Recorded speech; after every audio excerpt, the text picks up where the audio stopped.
한국청소년정책연구원에서 청년정책을 연구하고 있는 유민상이라고 합니다. 네, 안녕하세요.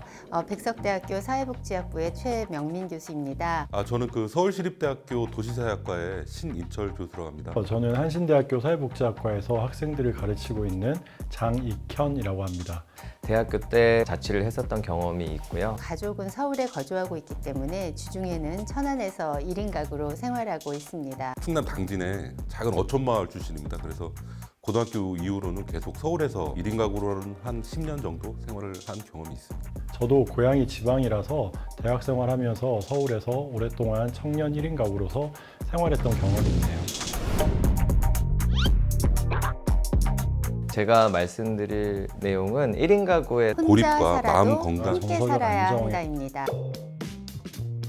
성인이 되면서 가장 먼저 사람들이 꿈꾸는 게 부모님으로부터의 독립일 것 같아요. 막상 이제 혼자 살게 되면 어디서 살아야 될지, 뭘 먹어야 될지 이런 아주 기본적인 생활 문제뿐만 아니라 고립과 마음 건강의 문제를 우리가 조금 더 깊이 다뤄야 된다고 생각해서 지방에서 올라와서 살다 보면 이제 서울살이가 외롭다, 지친다, 나만 그런 게 아니다라는 이제 그런 생각을 좀 함께 하시고 함께 극복해보자.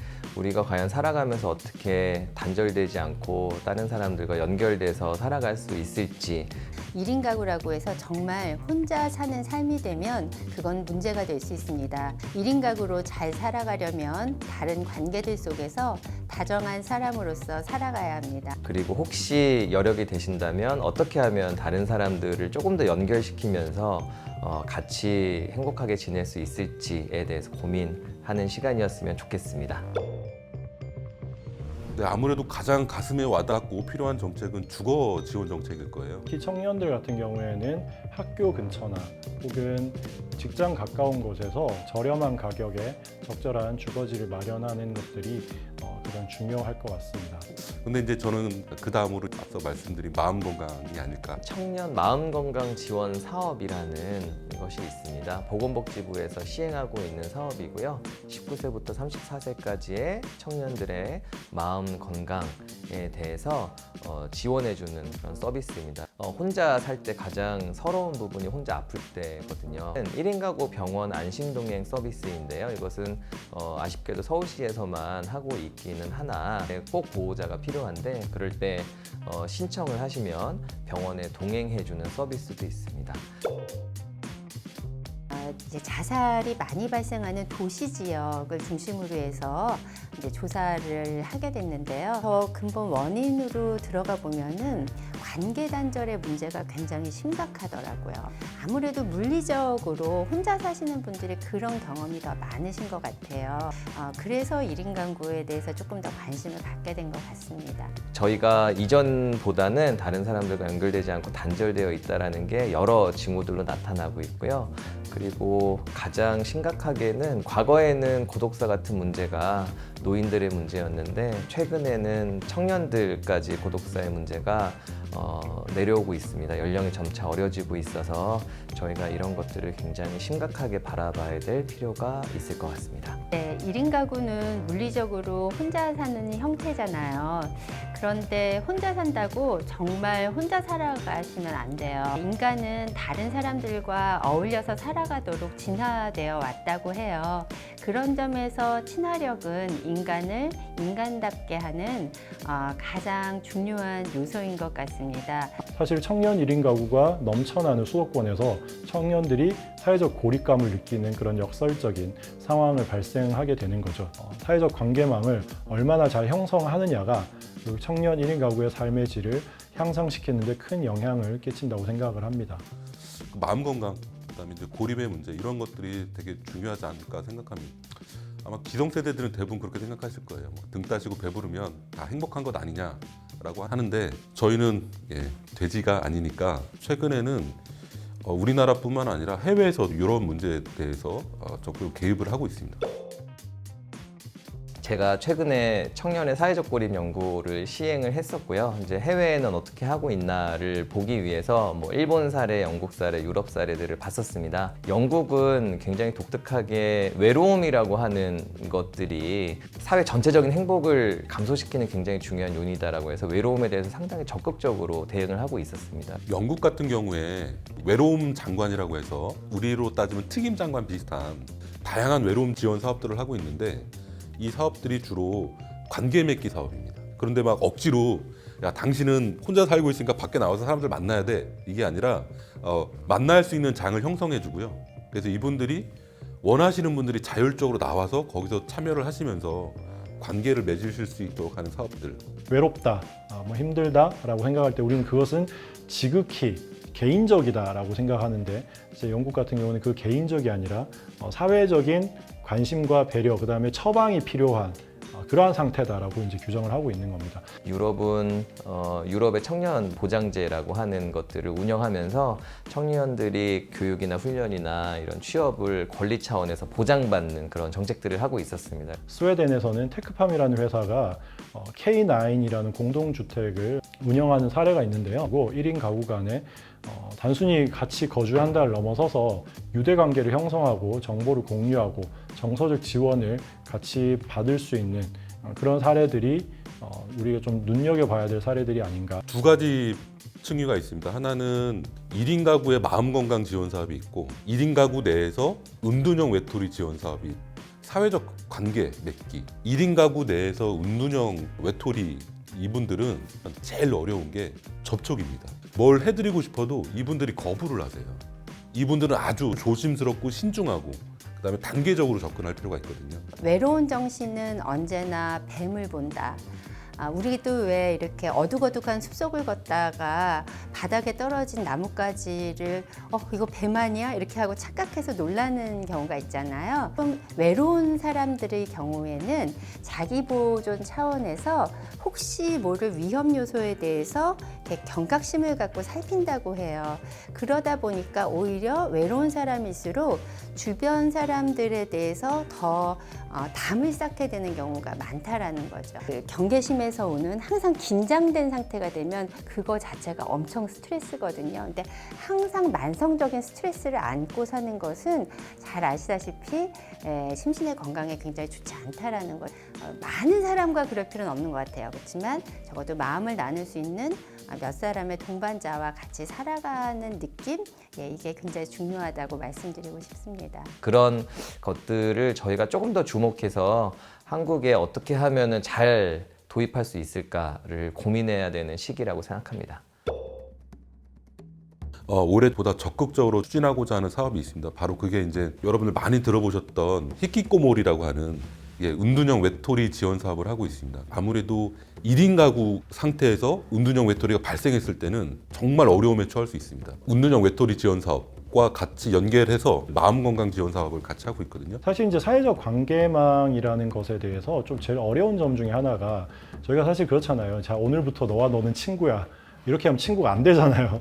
그러니까 이걸 정책적으로 도입한다는 것 자체가 굉장히 어려운 문제입니다. 이제 그러한 관점에서 봤을 때는 청년들이 어떤 스스로 아젠다를 발견하고 그것을 공유할 수 있는 그런 그런 장소, 그런 활동에 대한 지원 이런 것들을 해주는 것이 가장 중요하지 않을까 좀 이렇게 생각이 듭니다. 1인 가구들이 좀 더 안심하고 모여서 다양한 활동들을 해볼 수 있는, 그러니까 여기는 프로그램도 있지만 이 공간을 준다는 게 굉장히 중요한 것 같거든요.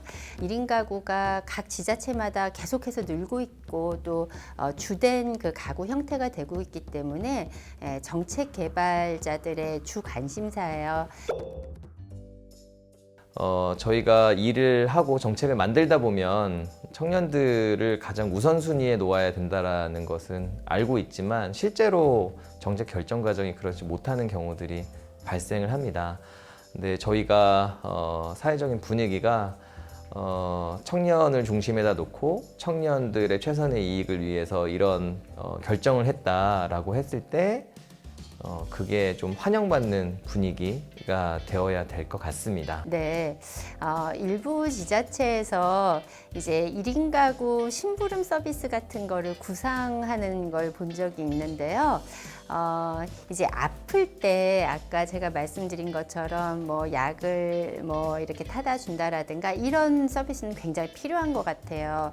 그런데 그냥 일상생활을 뭐 예를 들어서 뭐 세탁 서비스를 해준다, 뭐 식품 배달 서비스를 한다 이런 거는 오히려 그냥 집에 나는 가만히 있고 다른 사람을 이렇게 시키는 서비스가 되다 보니까 좀 형평성에도 맞지 않고 오히려 좀 자칫하면 고립을 더 강화할 수도 있는 것 같아요. 그래서 저는 이런 서비스는 굉장히 좀 특수한 경우에 한정해서 제공하면 좋겠다 그런 생각을 갖고 있습니다. 1인 가구 정책은 아직 완성이 좀 덜 돼 있어요. 시작한 지 얼마 안 됐기 때문에. 그리고 저희 사회에서 1인 가구의 문제를 이렇게 사회 문제로 들여다보기 시작한 지가 그렇게 오래되지 않았습니다.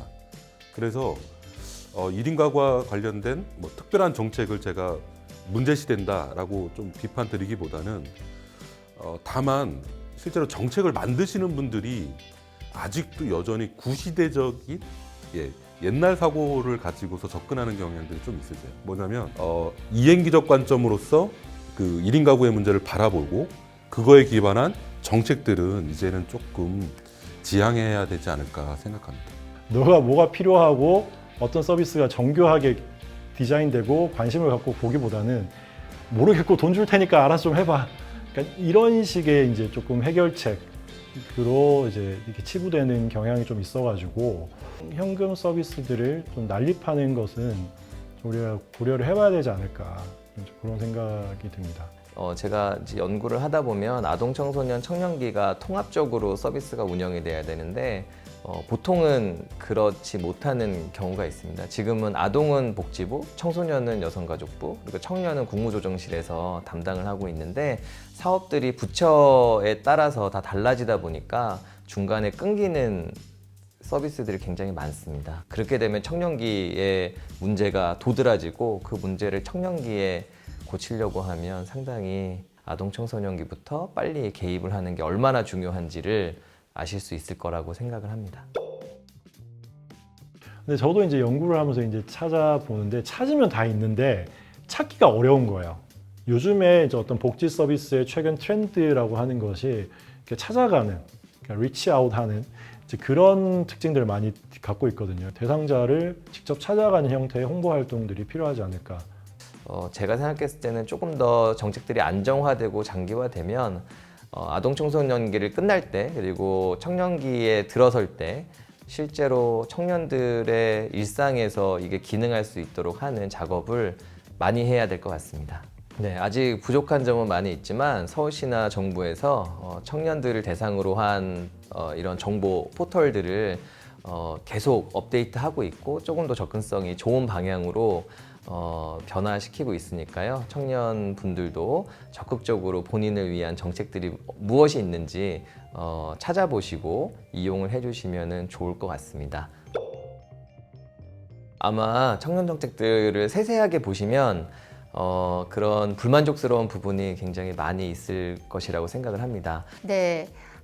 다른 정책들은 좀 이미 있는 정책을 더 발전시키는 과제를 안고 있다면 2030 1인 가구를 위한 정책은 없는 정책을 어떻게 보면 만들어가야 되는 개발자 입장에 계신 것 같아요. 사실 정책을 만든다는 것은 굉장히 어려운 일이거든요. 그러니까 우리가 행정을 잘한다는 거에서 우리가 잘한다고 칭찬하지 않거든요. 그냥 당연한 거라고 생각하지. 네, 그래서 아마 정책을 추진한 담당자들이 머리를 싸매고 정말 욕도 많이 들으실 것 같은데요.